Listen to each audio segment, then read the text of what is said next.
Olá, seja muito bem-vindo ao E-Commerce Talks, o podcast da M3 com dicas e insights sobre o Digital Commerce. Eu sou Maria Clara Erdi, Marketing Communication Manager aqui na M3, e estarei tocando esse bate-papo ao lado do Pablo Ribeiro, que é fundador e CEO da M3. Olá, Pablo, tudo certo? Olá, Maria, tudo certo? Com você, tudo certo? Tudo bem também. E nesse episódio especial, a gente vai falar sobre a participação da M3 no Hackathon, que foi um desafio que rolou durante os 2 dias de VTEX Day, no caso desse ano, 2022, e que a gente conquistou o primeiro lugar. Para compartilhar os bastidores do Hackathon e como foi a experiência de participar de um desafio desses, a gente vai contar com a participação do Daniel Schwab, que é Tech Lead aqui na M3. Olá, Dani, tudo certo? Olá, Maria, tudo ótimo? E Heraldo Ecar, que é CTO aqui na M3. Olá, Heraldo. Olá, Maria. Prazer estar aqui participando, colaborando um pouquinho sobre como foi a experiência nesse hackathon e tudo mais. Sim, muito bom. E além deles terem participado do hackathon, eles também lideraram esse time de férias que trouxe o primeiro lugar para casa. Então vai ser muito bacana a gente ter essa troca e saber um pouquinho como que foi do lado de vocês, né?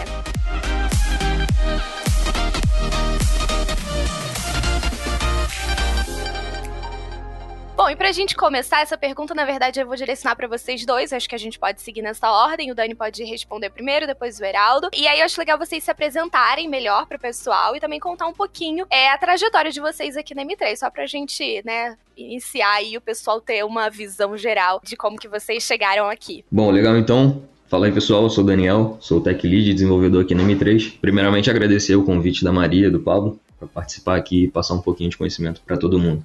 Bom, iniciei na M3 aí em setembro de 2019, então estou há mais ou menos 2 anos e meio trabalhando com e-commerce, especificamente VTEX. Entrei como estagiário e já consegui em alguns meses evoluir bastante. Comecei a treinar as pessoas que entravam, depois virei líder de equipe, liderei squads de evolução, liderei squads de loja, hoje estou em squad dedicado a um cliente específico, então já consegui ter um bom grau de experiência aí nesses anos. Excelente, muito bacana o pessoal conhecer um pouquinho, da trajetória de vocês. E agora, Heraldo, se você puder compartilhar também, vai ser bacana.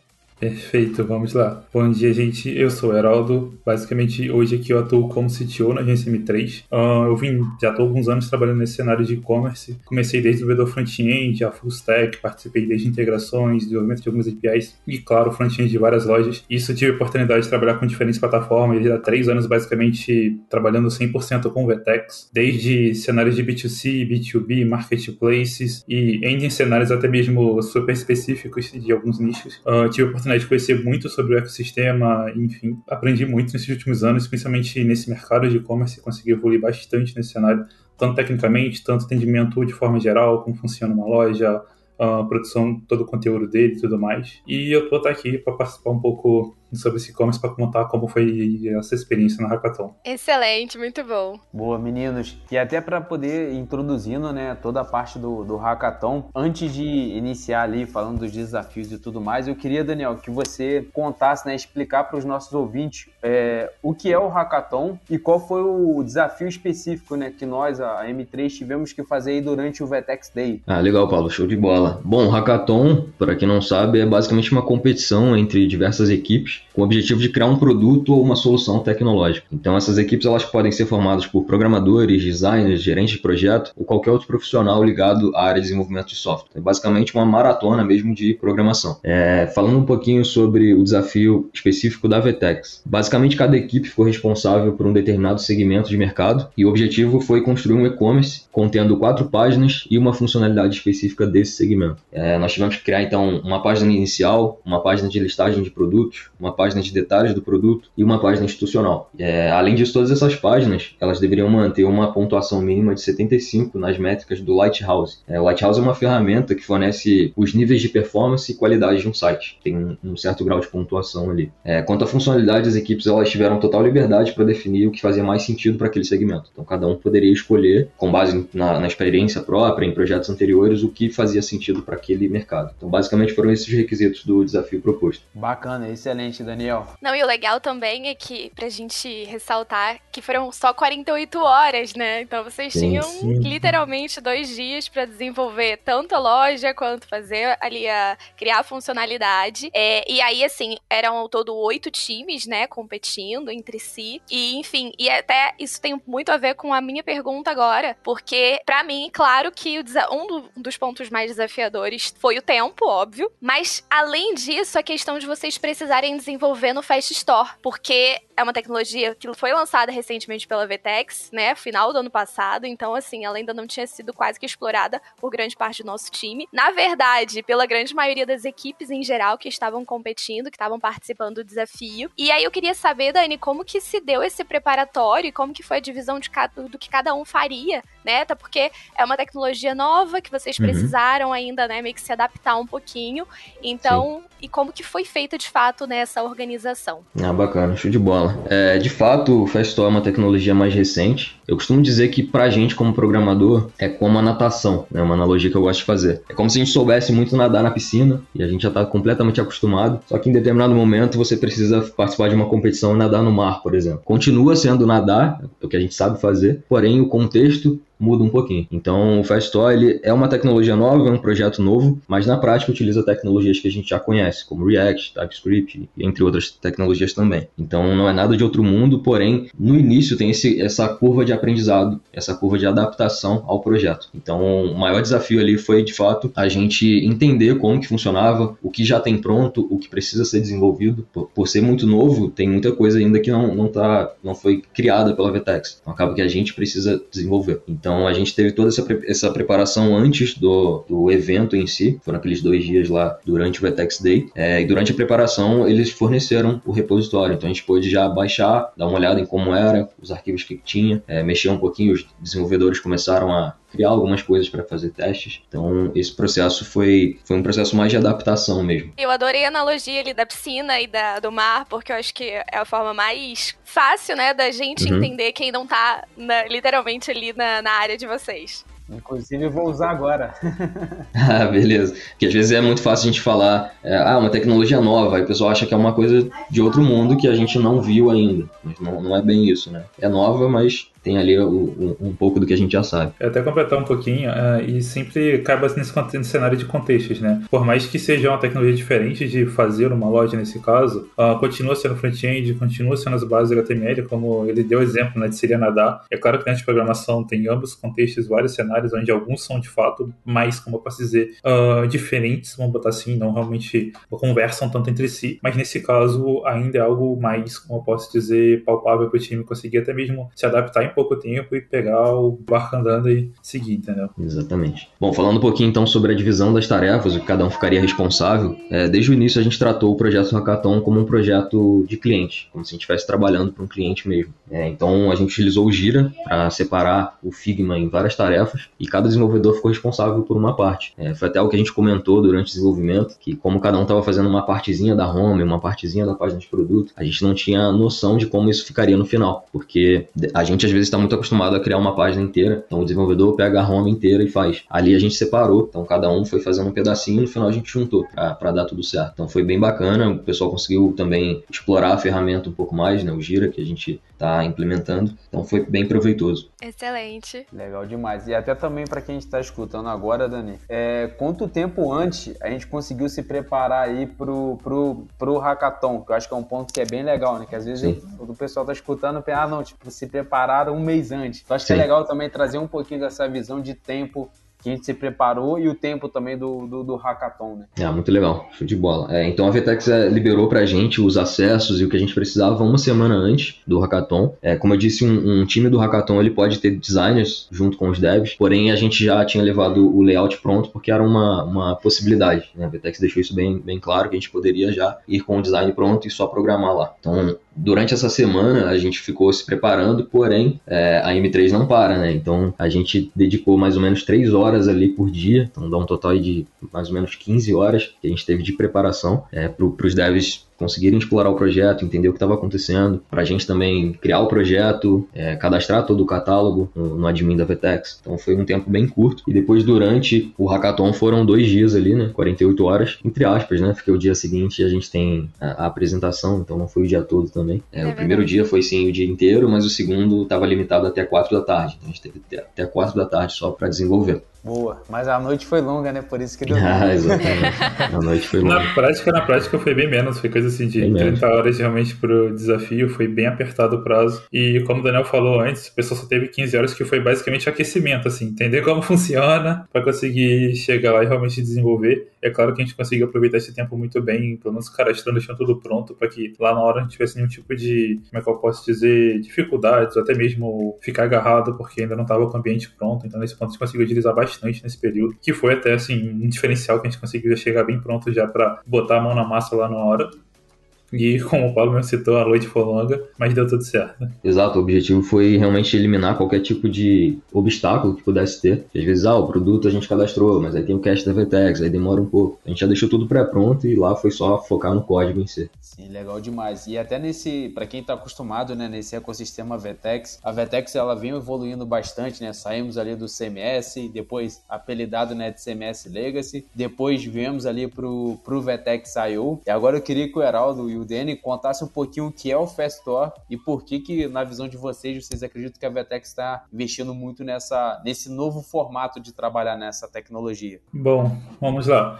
O Fast Store, ele é basicamente uma nova arquitetura para desenvolver o front-end, né? Vamos dizer assim, o front-end que eu digo é realmente o que o usuário interage, o HTML, CSS, que é o que é renderizado no navegador do usuário final, que ele consegue realmente interagir, né? Que vai basicamente renderizar todos os botões e interações que ele consegue basicamente adicionar no carrinho e tudo mais. A VTEX, ela vem tentar dar um contexto geral, né? Como você até citou do VTEX CMS, veio o I.O. e agora o Fast Store. Ela foi acompanhando muitas das evoluções que foram naturais na web, como todo desenvolvedor front-end que já está há alguns anos no mercado. Basicamente pegou um pouco dessas mudanças. Você vinha de um cenário onde a gente basicamente tratava tudo como um server-side render. Até para dar um pouco de contexto para quem não é tão técnico, não entende muito bem o que é isso.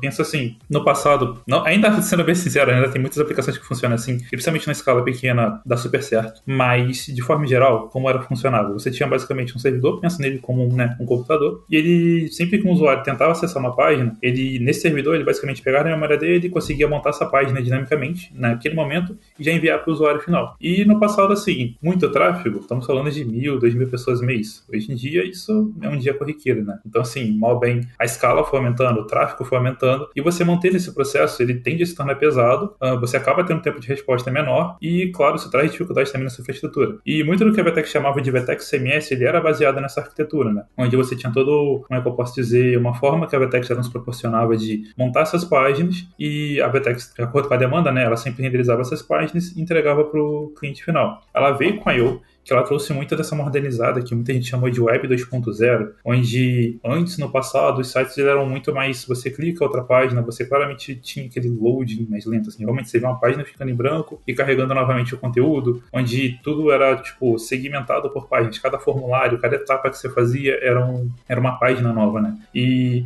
o I.O. ele veio abraçando muito do que foi conhecido muito com a Web 2.0, né? Muito iniciado lá pelo Facebook no passado, onde você começou a ter aplicações realmente, né, no lugar de simples websites, você começou a ter sites muito mais dinâmicos, assim. O website ele começou a ser muito mais interativo, você começou a ter muito mais feedback e menos loading, vou botar assim, nas telas. Isso, às vezes, nem era um grande ganho de performance em si, era só uma usabilidade melhor, né? Você tinha mais fluidez ao longo da sua jornada dentro de um site normal, até mesmo, né, nesse caso, a VTEX tentou trazer isso com a I.O. Ela ainda pegou um pouco desse conceito de server-side rendering, só que ela já trabalhou muito mais com algumas tecnologias, o framework muito famoso, né, que é o do React, criado pelo Facebook, e é basicamente um padrão de mercado. Existem outros, mas o React já acabou se tornando um padrão do mercado, onde você consegue trazer uma interação maior para o usuário, de forma que você acessa uma loja, você clica numa prateleira, ela já simplesmente te joga a página de produto de forma mais rápida, e por baixo dos panos, às vezes, nem é que foi muito mais rápido o servidor, mas ele já te deixou as informações disponíveis ali na hora que o usuário passou a mão, o mouse em cima por aquele produto. Quando ele clicou, você basicamente só teve um retrabalho no front de redesenhar essa página, né? E muito disso acaba sendo já processado no navegador do usuário. É um pouco mais leve para o servidor, você já consegue abranger uma escala maior.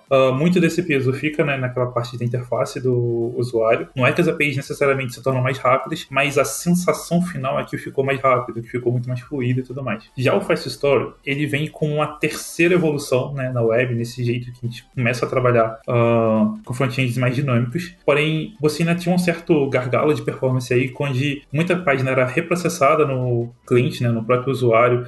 Algumas páginas ainda eram construídas no servidor, ela é uma arquitetura um pouco mais complexa aqui, não quero entrar nem muito em detalhes, porque daria horas também, porque ela é realmente mais complexa o funcionamento. O Fast Story ele já é muito baseado no que hoje a gente chama de... Ficou muito popularizado aí há alguns anos aí como Jamstack, que começou com alguns blogs famosos que começaram a migrar e ganhar muita performance, onde ele traz uma arquitetura diferente. Ela foi muito mais... Inicialmente começou como uma grande optimização de performance SEO, que era uma necessidade muito grande de grandes portais de notícias e blogs, e que hoje essa tecnologia está sendo mais utilizada nos e-commerce para ganhar mais performance, onde basicamente de antemão você renderiza todas as páginas, todo o seu catálogo, deixa ele pronto, bota a camada de cache e ele já está na ponta. Quando a gente fala na ponta, geralmente no servidor mais próximo do usuário possível, tipo São Paulo ou em algum outro ponto no Brasil, vamos botar assim, que isso abaixa a latência, o site já está pronto, ele já carrega. Quando o usuário vai clicar numa próxima página, o usuário já tem essa página renderizada meio que pronto, é só o navegador realmente substituir as informações e o conteúdo dela. Isso você ganha bastante performance, realmente consegue as melhores métricas. E isso já era uma tendência natural da web, né, como um todo.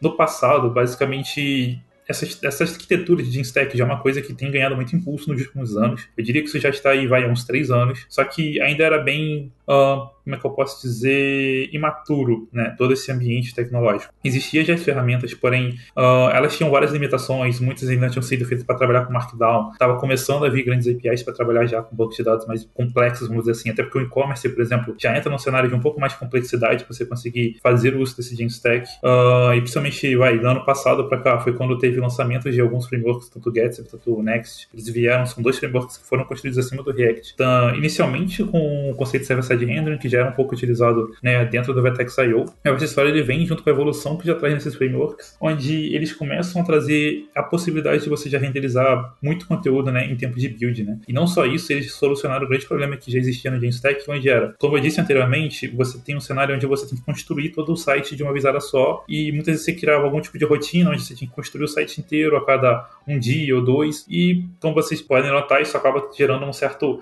atraso no lançamento de produtos, onde você quer, por exemplo, mesmo no cenário de e-commerce, você vai querer lançar uma promoção, alterar a sua estrutura para ser lançada no mesmo dia. Tem necessidades, né, de mais dinamismo na hora do lançamento, esse tipo de coisa. Então, de ano passado para cá, foi gerado novas estratégias, onde você gera essa página sob demanda, onde o usuário bate no URL extra e ele tenta gerar. Então, o primeiro usuário acaba pagando um pouco esse preço, porém todas as aquisições subsequentes estão muito mais otimizadas, né?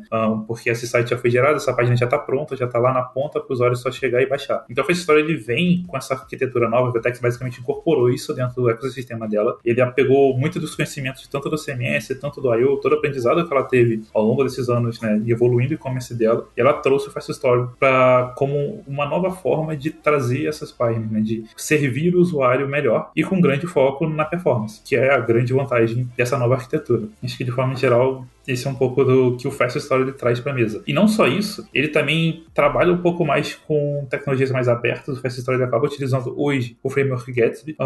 Ele, no passado, até dando um pouco de contexto, né? A Vertex ela era mais fechada, basicamente, né? O CMS tinha toda uma estrutura de templates que era bem específica da Vertex. O I/O tem toda uma forma de trabalho que é bem exclusiva de trabalhar com o ferramental da Vertex, todo o CLI, toda a infraestrutura da Vertex. Já o Fast Story ele traz mais liberdade, tanto em questões de customização, uma forma de estilizar, que isso abre margem também para as agências conseguirem otimizar mais o próprio template que a Vertex entrega. E não só isso, também é até mais fácil a contratação de novos profissionais, visto que já é uma tecnologia mais padrão de mercado e amplamente conhecida. Principalmente agora que ela tem atingido seu ápice de maturidade. Então tem vários benefícios agora com essa mudança para o Fast Story. Legal demais, assim, todo um overview, né, não só, né, do Fast Story, também de um pouquinho de Web 2.0, Web 3.0, né, e toda a evolução de front-end, que é bem legal. De fato, tudo que a gente tem visto agora, né, com o Fast Story, o tema de performance, né, e boas práticas, acessibilidade, uma série de itens, né, evoluíram muito e com certeza para as lojas, cada vez mais o consumidor deseja a loja mais rápida, ela precisa ter uma melhor acessibilidade, que é um ponto que, querendo ou não, na internet, ele ainda não é muito difundido.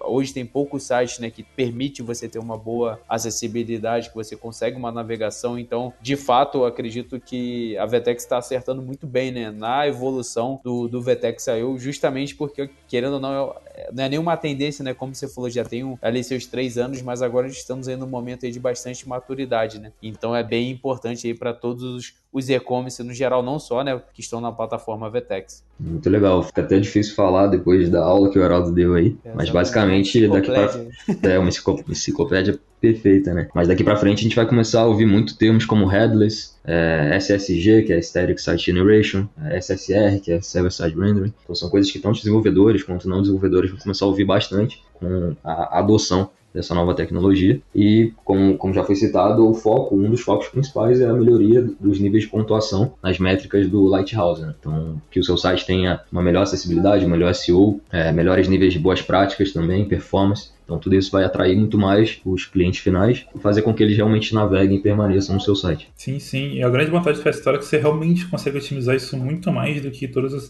dos outros, né? Como eu posso dizer, as formas mais antigas, né? Todas as outras formas não é que elas não atendiam o seu propósito, porém o próprio Google ele tem, como é que eu posso dizer, um jeito de metrificar que ele vai evoluindo ao longo dos anos. Hoje o próprio Lighthouse ele já está na versão 9.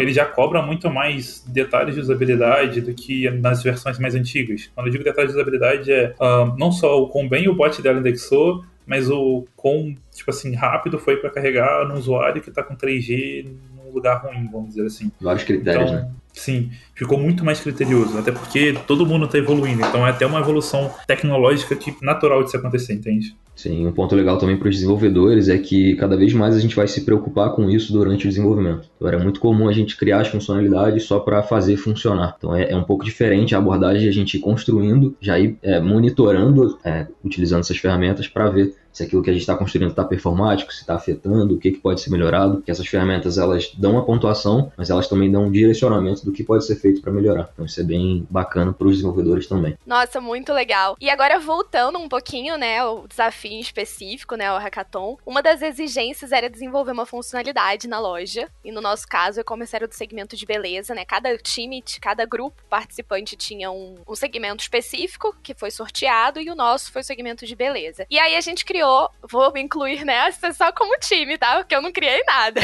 O scanner facial, que é uma ferramenta que é uma grande aposta, mas uma ótima aposta para as lojas do segmento proporcionarem uma experiência de compra personalizada aos consumidores. Mas eu acho legal, aí no caso, né, eu vou direcionar a pergunta pro Heraldo, mas o Dani também pode complementar. Eu acho legal vocês explicarem um pouquinho como que vocês chegaram nessa ideia, qual era a proposta da funcionalidade e, acima de tudo, o que foi mais desafiador durante esse desenvolvimento. Bom, então, a gente acabou caindo nesse tema de build, a gente já tinha certa experiência já trabalhando vários anos com e-commerce, então a gente já tinha feito muitas lojas desse segmento. A gente sabe que geralmente nesse cenário de cosméticos, tanto para cabelo, pele, ou seja, muitas vezes tem uma gama muito grande de produtos e o usuário chega, muitas vezes, principalmente uma pessoa mais leiga, não sabe exatamente qual produto ela vai comprar. Um usuário que já tem uma certa experiência já consegue rapidamente entrar no e-commerce, já quero aquele shampoo para o meu cabelo, para esse específico, e achar rápido. A gente fez essa funcionalidade que é até bem comum nesse segmento, porque ele soluciona um pouco a dor do cliente. Você chega, você sabe que tem como eu falo assim, uma dor, um problema no cabelo, alguma coisa que você queira melhorar, seja na sua pele, enfim,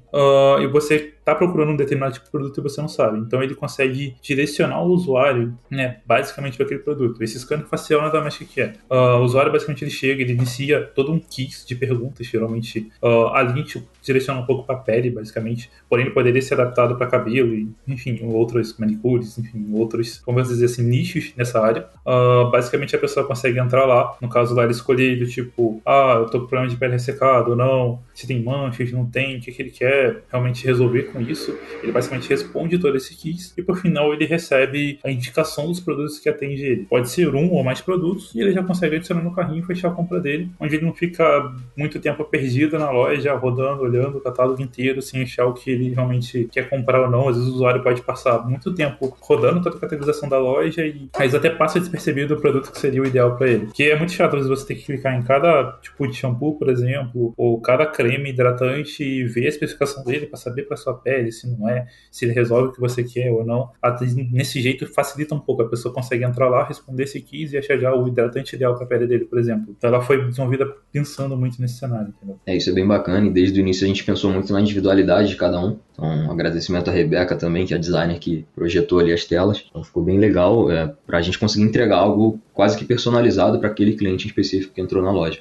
Outro ponto muito legal também sobre o desenvolvimento dessa funcionalidade, a gente já tinha desenvolvido as páginas e como o tempo era curto, no final, basicamente 3 desenvolvedores estavam atuando na mesma funcionalidade ao mesmo tempo. Então, cada um fazendo uma parte, o Heraldo fazendo a parte inicial, eu fazendo a parte final, meio que eu já estava desenvolvendo a tela de apresentação de resultados antes de ter as telas iniciais. E tudo isso no final se integrou e a gente conseguiu entregar a funcionalidade completa e funcional. Foi até o que o time citou, né?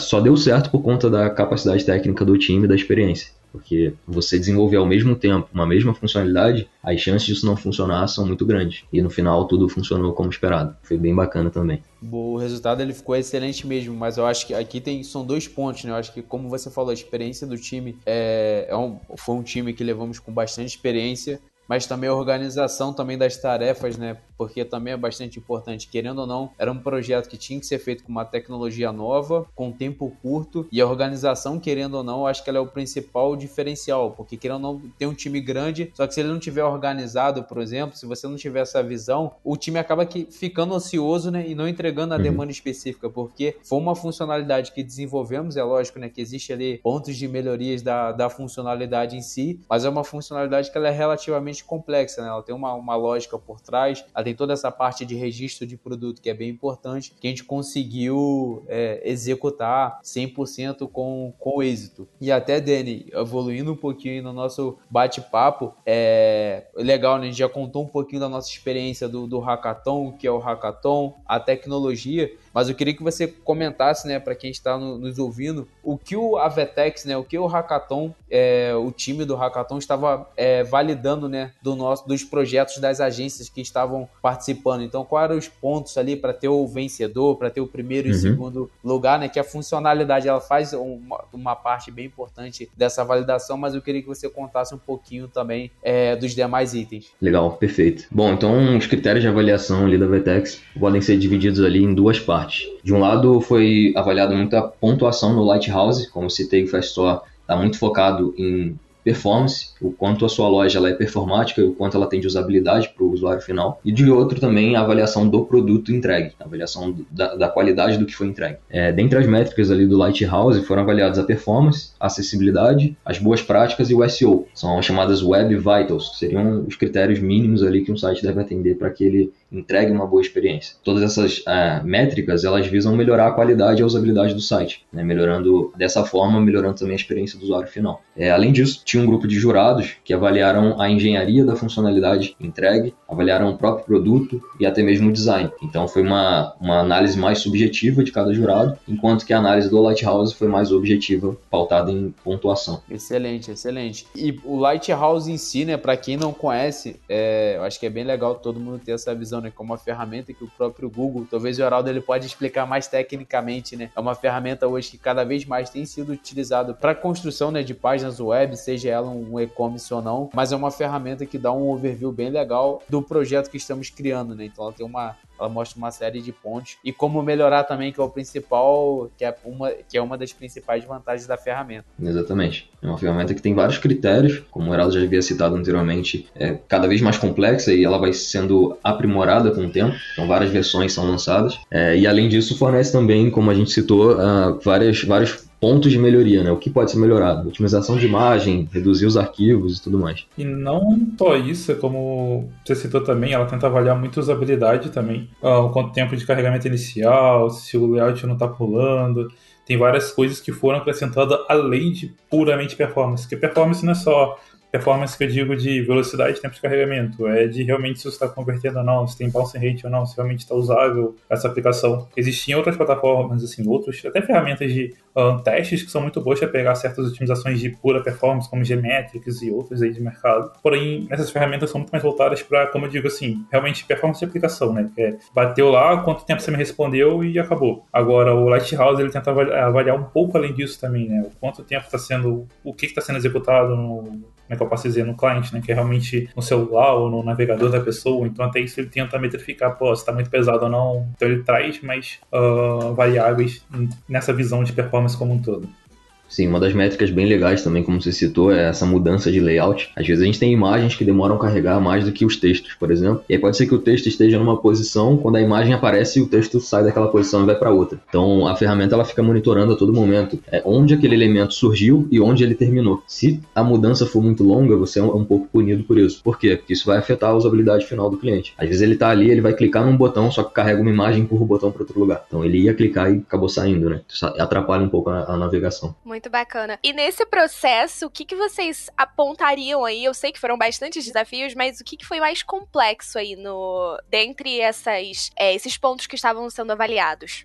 Do que a gente basicamente trabalhou, eu diria que assim, otimizações de SEO, acessibilidade foram as mais fáceis de contornar na hora. Acho que a maior dificuldade nossa foi realmente otimizar a performance, porque a gente teve pouco tempo para realmente conhecer a estrutura do projeto. Por mais que ele traz mais liberdade, fazer um layout complexo sempre há custos, então a gente estava sempre tentando balancear o que valeria a pena deixar ou remover para conseguir trazer performance, até porque eu falo, se tu quer bater 100 pontos, você vai ter um banner no menu e acabou.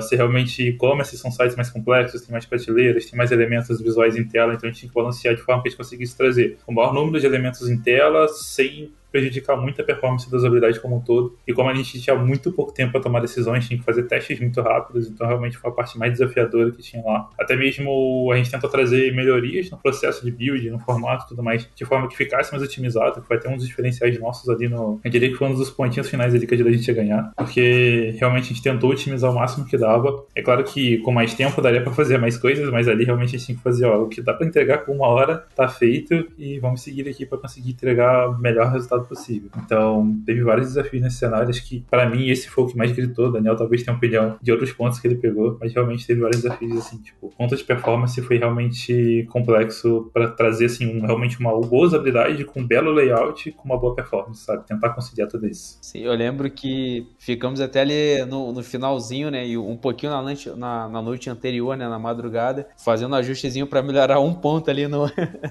Lighthouse, né? Então foi a performance em si, eu acho que realmente foi o principal desafio. Eu concordo 100%, e como eu disse, às vezes o desenvolvedor está acostumado a só construir, mas agora construir, ficar monitorando e vendo como melhorar também é um desafio, que é uma mudança de mentalidade, que a gente vai ter que aderir daqui para frente, todos vão ter, né? E de fato, balancear conteúdo versus performance é algo bastante complexo também. Então a todo momento a gente estava, o que dá para tirar na página para melhorar a performance, mas e se tirar e for algo vital? Então, querendo ou não, se você quiser um site 100% performático, vai ser um site rodando localmente ali, só com texto na tela. Então, a cada elemento que a gente adiciona, aumenta um pouco ali o peso da página e acaba diminuindo um pouquinho a performance. Então, tem que haver esse balanceamento, isso é bem complexo. E esse balanceamento, ele é sempre difícil, né, de executar, porque querendo ou não, lógico que aqui tem um cenário, né, que é do Hackathon, mas um cenário comum, né, de um e-commerce, você tem todo o time, né, do e-commerce querendo fazer a loja, adicionar informação e tudo mais, você tem todo o time de TI, você tem a agência, você tem a plataforma, então casar isso tudo numa mesma estrutura, né, para no final do projeto garantir uma boa performance e a tecnologia também te permitir, lógico que é um grande desafio, né, então, mas eu acho que cada vez mais também é uma mudança também de mindset, né, as empresas cada vez mais começam a olhar para isso também, não é só mesmo aquela questão, eu tenho um e-commerce e tá funcionando, não, hoje a performance de fato, ele já é um ponto importante. Eu lembro que quando eu comecei a trabalhar aí com toda a parte de desenvolvimento, você falava de performance e o pessoal nem olhava. O importante é ter um site. Então fazia um site todo quadrado com a performance ruim. Não, mas eu tenho um site e funciona. E sendo que isso já impactava, obviamente, naquela época, até porque a internet era muito pior. E agora impacta cada vez mais, né? Porque querendo ou não, acesso via celular. Então a performance ela é uma pauta que, de fato, ela deveria, em vez de falar talvez mobile first, né? Talvez ali performance first, lógico, né? Junto com uma boa usabilidade. E até como você falou, geralmente o maior gargalo hoje de performance acaba sendo mobile. É muito diferente o usuário acessar de um computador do último iPhone para o usuário que está acessando um celular mais antigo, com pouca memória, pouco espaço em disco. A usabilidade dele vai ser completamente diferente, entendeu? E hoje, quando você está fazendo um website, você está lidando desde o cara que vai abrir num monitor de 4K gigante, para o cara que vai estar rodar num celular bem pequeno, com várias limitações, tanto de memória e processador. Então, realmente, essas métricas de performance, ela tenta abranger tudo isso. Então, é realmente muito difícil você otimizar em todas as telas, todos os pontos necessários para conseguir atingir, vamos botar assim, a pontuação máxima. Sim, além disso, existem diversas pesquisas também que demonstram, né, que a taxa de conversão diminui à medida que a performance piora um pouco. Então, quanto mais a página demora a carregar, mais o usuário tende a sair daquele site. E existem algumas abordagens aí utilizadas até no front, como Skeleton, por exemplo, para demonstrar que algo vai carregar ali e não ficar a tela em branco. E aí isso afeta também não só a performance real, mas a performance percebida. É quase um efeito psicológico ali, mas que faz com que o usuário permaneça e a conversão do e-commerce aumente também. Inclusive, né, existe até um site do Google, depois a gente pode colocar também na descrição do podcast, que ele calcula, né? Você coloca a sua quantidade de visitas, sua taxa de conversão e o quanto você diminui em tempo de carregamento, o quanto possivelmente, né, você aumentaria a sua taxa de conversão no e-commerce. E é bem legal essa ferramenta que você, por exemplo, para um grande e-commerce com muito acesso, você percebe o quanto as empresas perdem justamente por carregar, 2 segundos mais tarde, né, numa operação. Então é bem legal. Bom, essa pergunta agora eu queria direcionar para vocês dois, porque, enfim, acho que é uma forma da gente, né, entender aí a percepção dos dois que estavam aí participando do Hackathon. O que na visão de vocês fez total diferença para que a gente conquistasse o primeiro lugar?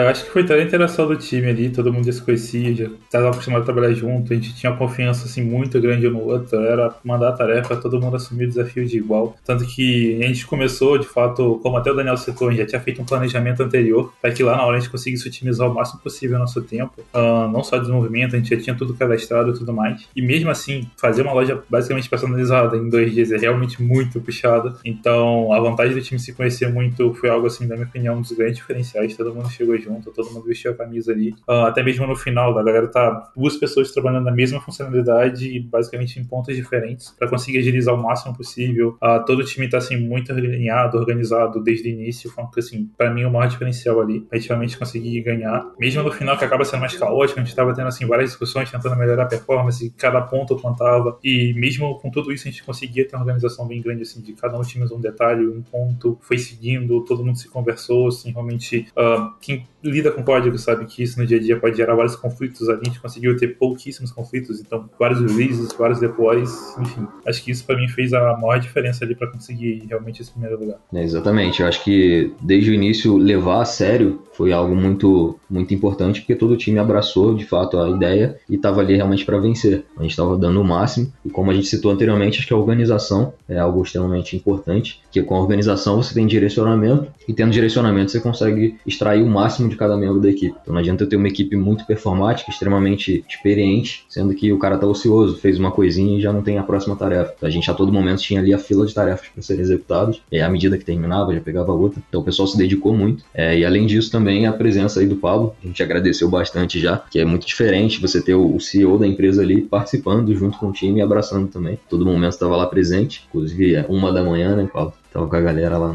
no hotel para manter o desenvolvimento. Isso também foi um grande diferencial. Sem saber programar, né? Mas estava lá, né? Só fazendo moral, peso, assim, né? Literalmente, né? Mas é bem importante também para a motivação do time como um todo. Sim, eu acho que teve um ponto que eu acho que, assim, acho que foi um grande diferencial, talvez, nosso. Eu acho que, assim, dos times que estavam lá e tudo mais, é lógico que todo mundo a gente acaba conhecendo um pouco, né? Até porque tem outros profissionais que trabalharam conosco em outras empresas e tudo mais, mas acho que o principal ponto foi a união do time como um todo, né? Por exemplo, de ficar até mais tarde, por um exemplo, como você estava comentando, o Heraldo simplesmente falou, vou ficar lá no salão do hotel, vou fazer mais algumas tarefas. Ninguém precisou, quem quer ir pro hotel? Foi todo mundo pro hotel, você se conectou, né, online porque estava em outro hotel, e a galera comprou muito a briga, né? Então, assim, eu acho que um dos principais fatores, na minha opinião, acho que a organização, ela foi muito boa como um todo, mas acho que a união do time, né? O time literalmente saiu de Friburgo, né? Boa parte do time, todo mundo do time estava em Friburgo, saiu realmente para ganhar o Hackathon, né? E essa união foi o que fez de fato, né? A gente conseguia aí ter o prêmio, até porque fomos chamados aí de última hora, a gente não tinha sabia um pouquinho do Fast Store, mas por por curiosidade, não tinha totalmente o conhecimento, então eu acho que essa junção aí de pontos foi determinante aí pra vitória. Sem dúvidas. E eu noto isso real, assim, quem tá, né, como uma pessoa que tava olhando de fora. Cara, tava todo mundo muito engajado, muito. Querendo que realmente desse certo. Tanto que teve a palestra do Lewis Hamilton e o pessoal falou, olha, não precisa ficar aqui na área do hackathon, pode ir lá assistir. Eu olhei pro time e falei, alguém quer? A pessoa falou, não, vamos terminar isso aqui. Então a gente realmente ficou até o final pra vencer, realmente. A gente tava com esse objetivo. Muito show. Eu só abri mão de tudo ali realmente pra ficar focado no projeto. Bom, e agora a gente tá caminhando aí quase pro finalzinho do podcast. E essa pergunta agora, na verdade, o Pablo ele esteve comigo, né, do lado de cá entrevistando e agora vai ser entrevistado também na última pergunta. Porque eu acho legal, vai ser bacana a gente ter essa visão também do seu lado. Bom, então, na verdade, uma pergunta direcionada pra vocês três, né? No caso, quando o George anunciou que a M3 tinha ficado, né, em primeiro lugar no Hackathon. Sim, foi mágico, foi emocionante real. Eu tava lá e, assim, tava todo mundo, até quem não era desenvolvedor, que não estava ali literalmente envolvido no Hackathon, tava numa ansiedade, sabe, com o coração batendo a 1000, querendo saber logo, né, o resultado, enfim. Então foi, assim, incrível, foi indescritível de fato. Mas, assim, acima de qualquer emoção, o que essa conquista representou pra cada um de vocês? Acho que, assim, foi uma sensação de fato, né, assim, muito incrível, porque, querendo ou não, as coisas na agência, né, para nós que estamos aqui dentro, automaticamente para o mercado, a galera tem uma visão que tudo acontece às vezes muito rápido, né? Mas só que de fato a agência já tem 8 anos de mercado e estamos construindo, né, uma grande empresa com grandes pessoas. Então o prêmio, ele não representa, assim, lógico que ganhar o prêmio é extremamente importante e lógico que participar é muito bom, mas ganhar o prêmio automaticamente é muito melhor, mas ele representa não só o prêmio do Hackathon, mas toda a empresa que estamos construindo, né, com o decorrer aí de 8 anos, com a entrada de outras pessoas, com a participação de outras pessoas no time e com o esforço de todo mundo, né, porque todo mundo contribuiu e contribui, né, para que a empresa continue crescendo e continue, né, chegando em outros horizontes, né. Então, quando anunciou o terceiro lugar, né, foi legal, porque de um lado a gente sabia que tinha feito um bom trabalho, então meio que estávamos tranquilos, né, falando, beleza, vai ficar em segundo ou primeiro. Quando anunciou o segundo, né, já deu um pouco daquele medo, putz, poderia ter ficado em segundo, né, porque pelo menos caso eu não ficasse em primeiro. E quando o George começou a falar que a diferença foi por um ponto, na hora, por mais que você sabe que o time fez um bom trabalho e tudo mais, mas aqueles 2 segundos, né, que até ele falar o resultado, dá um frio na barriga, né, e um medo imenso, né, porque de fato, assim, ó, na hora que ele anunciou, nem sabia o que fazer, assim, porque quando você olha as filmagens é engraçado, você vê a reação da galera totalmente, literalmente perdida, né, por mais que, assim, tipo, o Daniel comentou muito, né, não se íamos ganhar, mas quando ia ganhar, né, e tudo mais, a gente estava bastante confiante, que como a gente falou, né, o time ele estava muito engajado, a gente conseguiu fazer um bom trabalho, mas foi uma sensação assim incrível, né? A Dávila, que é minha esposa, que trabalha também na agência, ela brincou até ali com a questão, né, até na Demo Friday interna, né, que foi uma sensação talvez melhor que o casamento.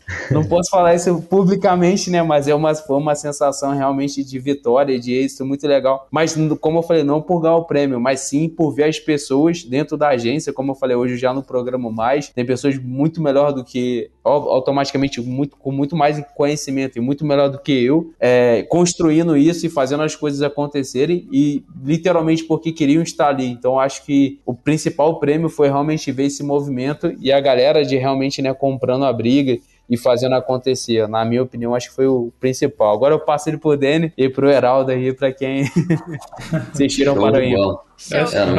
Rapidinho, antes de vocês continuarem, foi engraçado, porque eu tava filmando, e aí eu comecei, desde o terceiro lugar, eu comecei a filmar, porque a gente não sabia, né, em qual lugar a gente ia ficar.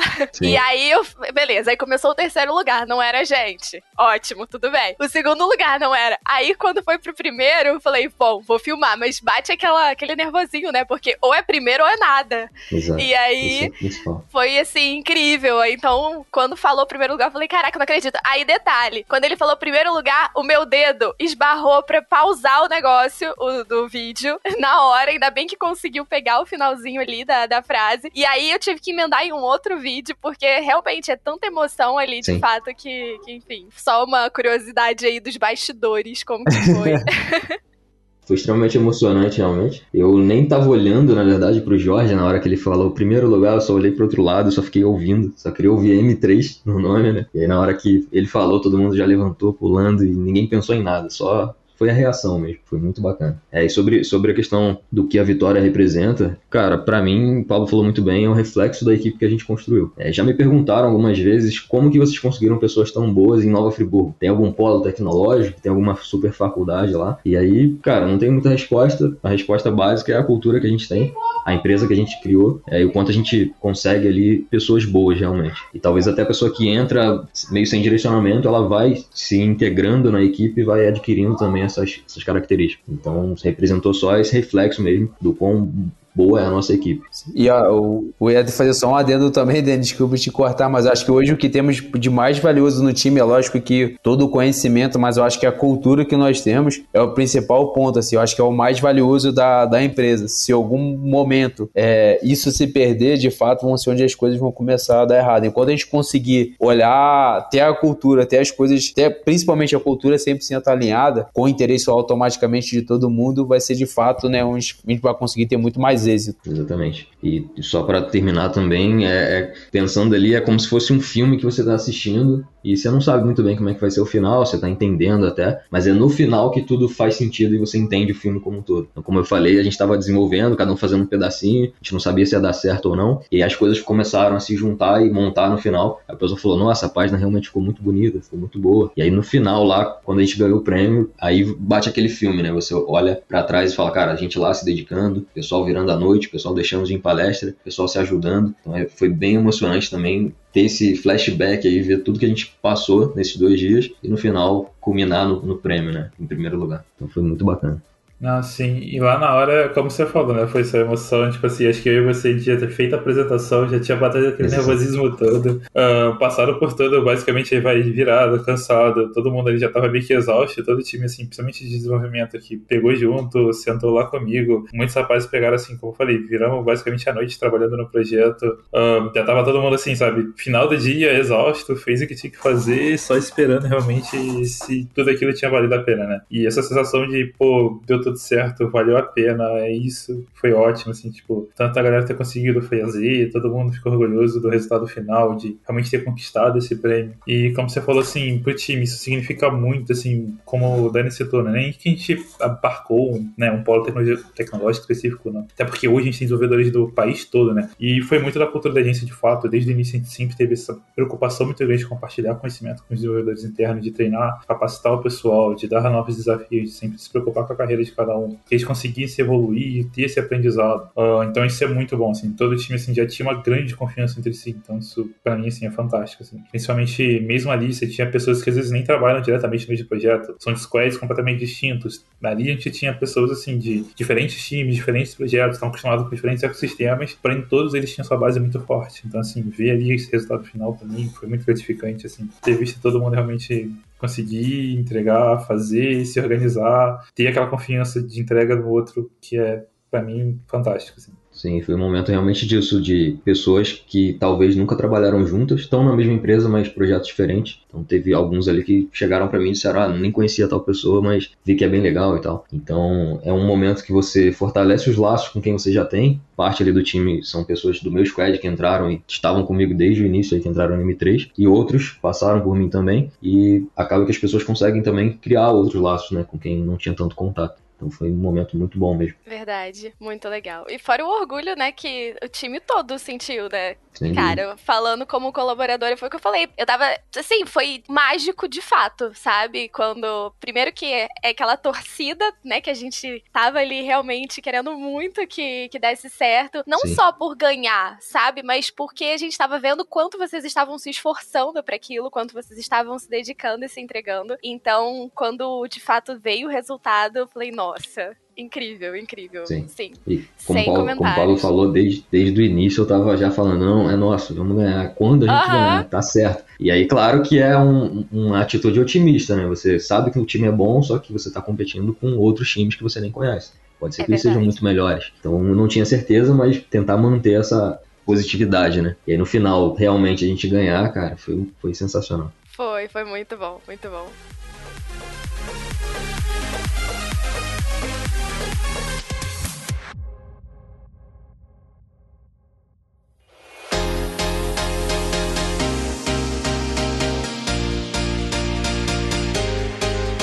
Muito bom, galera. E a gente agora tá finalizando nosso podcast. Foi muito bacana a gente falar um pouquinho sobre o Hackathon e eu ouvi um pouco do lado de vocês. Peguei um pouquinho o lado de fora, né? Então, entender como que foi, vocês que vivenciaram, foi incrível. E acho que pro pessoal que nos ouviu também, tanto para conhecer um pouquinho mais sobre o Festor, quanto também para conhecer, saber o que rolou de fato nos bastidores do Hackathon. Então, acho que foi muito agregador aí, muito interessante para quem nos ouviu. E aí, agora eu passo para vocês, se vocês tiverem alguma consideração final para fazerem. Antes, é claro, eu queria muito agradecer a participação de cada um. Eu sei que a rotina de vocês é super corrida, então estarem aqui e compartilhando um pouco aí pra gente é super valioso. E, enfim, só tenho a agradecer. E agora sintam-se à vontade e podem, né, se vocês tiverem alguma coisa para comentar, pra gente finalizar, vai ser ótimo. Beleza, vou começar aqui então. Muito obrigado, Maria, mais uma vez pelo convite. Foi bem bacana a troca de ideias aqui. Espero que tenha agregado algo pro pessoal também. E para quem estiver ouvindo aí, for desenvolvedor, tiver uma empresa ou algo assim, cara, se tiver oportunidade de participar de um hackathon, participe. Foi o meu primeiro, eu já saí com prêmio no primeiro, isso é bem legal.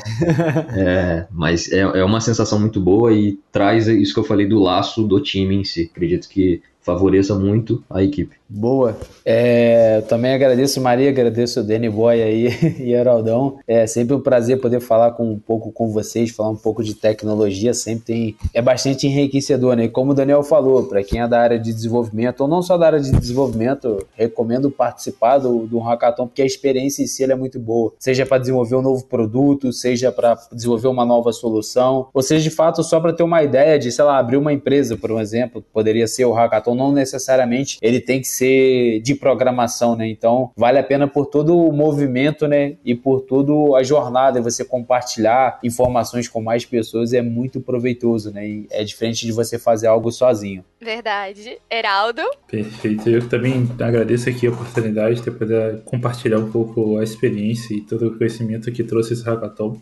Como vocês falaram, né? Isso é ótimo, tanto para o time, mostrou o time muito unido, foi ótima a vitória, claro, mas a participação dele como um todo agrega muito, tanto do lado de conhecimento, tanto do lado assim, de realmente ter essa experiência de times diferentes, essa interação, realmente todo o desafio, então tudo isso foi muito bom. Bom, foi um prazer participar desse Commerce Talks e é isso, gente. Qualquer coisa, podem contar comigo.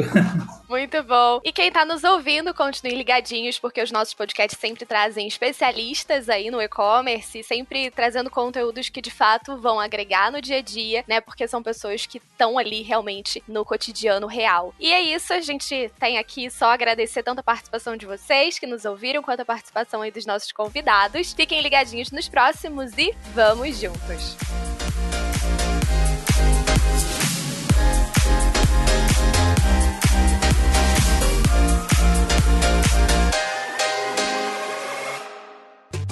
Este podcast foi editado por Pedro Calarissa.